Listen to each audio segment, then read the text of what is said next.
Last class వీడియోలో మనం vanilla sponge eggs use చేసి ఎలా చేయాలో చూసాం కదా. ఇప్పుడు ఈ వీడియోలో ఆ వెనిలా స్పాంజ్ యూస్ చేసి మనం వైట్ ఫారెస్ట్ కేక్ అనేది ఎలా ప్రిపేర్ చేసుకోవాలో చూద్దాము. ఈ పర్ఫెక్ట్ స్లైసింగ్ ఎలా చేయాలి, ఈక్వల్ సైజెస్లో, అండ్ షుగర్ సిరప్ ఎలా ప్రిపేర్ చేయాలి, విప్పింగ్ క్రీమ్, ఇవన్నీ కూడా మనం ప్రీవియస్ పోస్ట్ చేసి ఉన్నాము క్లాసెస్లో. చూడని వాళ్ళు ఎవరైనా ఉంటే చూసేసి రండి, సో దట్ మీకు ఈ వీడియో ఇంకా బాగా అర్థమవుతుంది. నేను పైన మెన్షన్ చేస్తున్నాను అండ్ కింద డిస్క్రిప్షన్లో కూడా ఇస్తున్నాను.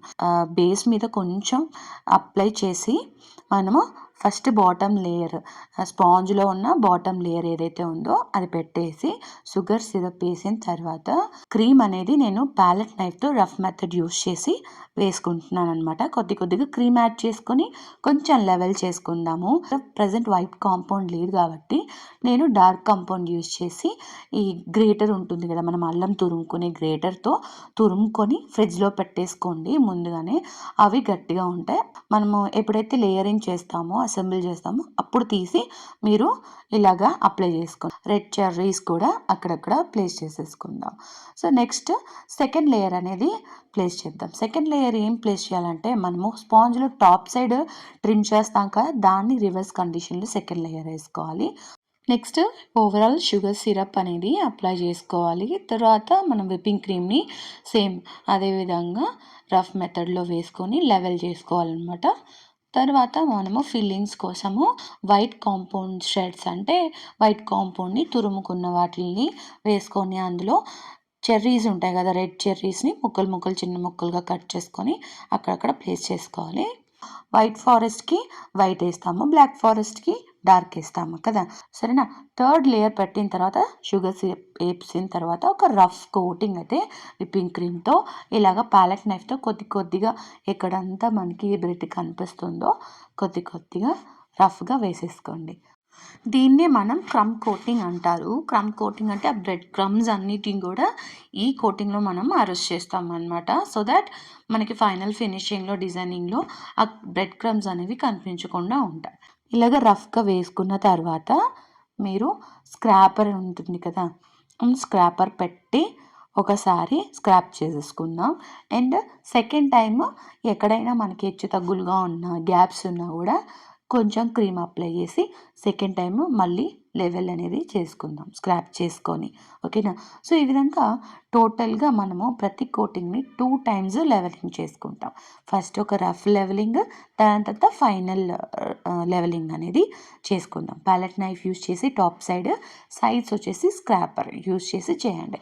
ఈ మెథడ్స్ యూస్ చేసి మీరు చేసినట్లయితే పర్ఫెక్ట్గా మీకు షార్ప్ ఎడ్జ్ అనేది వస్తుంది. ఏమేమి టిప్స్ యూస్ చేయాలి షార్ప్ ఎడ్జ్ రావాలి అంటే అనే దాని గురించి మనం ఆల్రెడీ ఒక వీడియో చేస్తున్నాము. సో ఆ వీడియో ఎవరైనా చూడకపోయింటే పైన మెన్షన్ చేస్తున్నాను, వెళ్ళి చూసేసి రండి, ఓకేనా. క్రమ్ కోట్ చేసిన తర్వాత హాఫ్ అన్ అవర్ ఫ్రిడ్జ్లో అయితే పెట్టి తీసుకున్నాం కదా. ఇప్పుడు నేను ఫైనల్ కోటింగ్ అనేది వేసుకుంటున్నాను అనమాట. సేమ్ అదేవిధంగా రఫ్ మెథడ్ తోటి మనము కొద్దిగా క్రీమ్ అప్లై చేసేసి, ఇప్పుడు ఫస్ట్ మనం క్రమ్ కోటింగ్ వేసుకున్నప్పుడు మనకి అక్కడక్కడ బ్రెడ్ లాగా కనిపిస్తూ ఉంటుంది కేక్. సో ఈ లెవెల్లో మనం అదంతా కూడా కవర్ చేసేస్తాము. ఏదైనా సరే క్రమ్ కోటింగ్లోనే మీరు 80% దాకా మనము కేక్ని ఓవరాల్ షేప్కి తీసుకొని రాగలము. మిగతా 20% వచ్చేసి ఫైనల్ కోటింగ్లో తీసుకొని రావచ్చు. ఇప్పుడు రఫ్ కోటింగ్ ఇచ్చిన తర్వాత నేను స్క్రాపర్ యూజ్ చేసి సైడ్స్ అంతా కూడా స్క్రాప్ చేసుకుంటాను అనమాట. ఈ విధంగా స్క్రాప్ చేసుకుంటే మనకు సైడ్ ఫినిషింగ్ అనేది వచ్చేస్తుంది. నెక్స్ట్ టాప్ సైడ్ వచ్చేసి ప్యాలెట్ నైఫ్ తోటి నేను ఇలాగ సెంటర్లోకి తీసుకొని వస్తుంటాను క్రీమ్ని వైప్ చేసుకుంటూ, సో దాట్ టాప్ సైడ్ కూడా మనకి ఫినిషింగ్ అనేది వచ్చేస్తుంది అనమాట. సేమ్ మళ్ళీ ఏదైనా మనకి హెచ్చు తగ్గులు ఉన్నా, ఎక్కడైనా తక్కువ క్రీమ్ ఉన్నట్లు అనిపించినా కూడా అక్కడ ఫిల్ చేసుకొని సేమ్ ఇంకొకసారి స్క్రాప్ చేసుకుంటాను టాప్ సైడ్ అండ్ సైడ్ రెండు కూడా. ఈ విధంగా మనం ఫైనల్ కోటింగ్ అయితే ఈజీగా షేప్లోకి తెప్పించుకోవచ్చు అండ్ ఫినిషింగ్ కూడా చాలా బాగుంటుంది. ఈ టిప్స్ అన్నీ యూజ్ చేసి మీరు ట్రై చేయండి. ఇంతవరకు మన ఛానల్లో వీడియోస్ అందరూ కూడా చూస్తున్నారు కానీ లైక్స్ అయితే పెద్దగా చేయట్లేదు. నేను రిక్వెస్ట్ చేస్తున్నాను, చూసే ప్రతి ఒక్కరు కూడా ప్లీజ్ లైక్ చేయండి. అండ్ మన ఛానల్ని కొత్తగా చూస్తున్నట్లయితే సబ్స్క్రైబ్ చేసుకోవడం మర్చిపోకండి. నేను ఇక్కడ యాన్యువల్ నాజిల్ని యూస్ చేసి క్రీమ్ అయితే పైన డిజైనింగ్ కోసం చిన్న స్రిల్ అనేది ఇచ్చేసుకుంటున్నాను చెర్రీస్ ప్లేస్ చేయడం కోసం. తర్వాత కింద ప్లెయిన్గా ఉంది కాబట్టి నేను లైట్గా డాట్ డాట్ పెట్టేసుకుంటున్నాను అన్నమాట. క్రీమ్ని ప్రెస్ చేసుకుంటూ పెట్టేయండి, సింపులే. దీని మీద టాప్ సైడ్ మనం చెర్రీస్ అనేది కొంచెం ఈక్వల్ సైజెస్లో ఉండే చెర్రీస్ సెలెక్ట్ చేసుకొని ఇలా పెట్టేసుకోండి, ఓకేనా. ఇప్పుడు మీరు వైట్ కాంపౌండ్ని తురుముకున్న దాన్ని ఉంటాయి కదా, సో దాన్ని ఇలాగా పైన ఒక టాపర్ ఏదైనా పీసి నేమ్ రాసేసిన తర్వాత అక్కడక్కడక్కడ మీరు జల్లేసేయండి. సో వైట్ ఫారెస్ట్ కేక్ అయితే ఈ విధంగా సింపుల్గా చేసేసుకోవచ్చు. ఇవాల్టి వీడియోలో కొత్త విషయాలు తెలుసుకున్నట్లయితే మన వీడియోకి లైక్ చేయడం మర్చిపోకండి.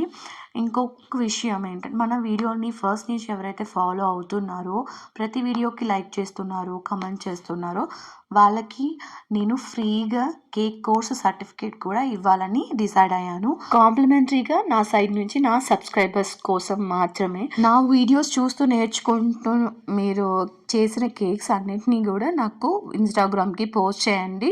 కోర్స్ కంప్లీట్ అయిన తర్వాత మీ అందరికీ నేను సర్టిఫికేషన్ అనేది ఇచ్చేస్తాను. ఈ కేక్స్ అన్నీ కూడా నా స్టూడెంట్ ఉషారాణి అనే అమ్మాయి చేసింది.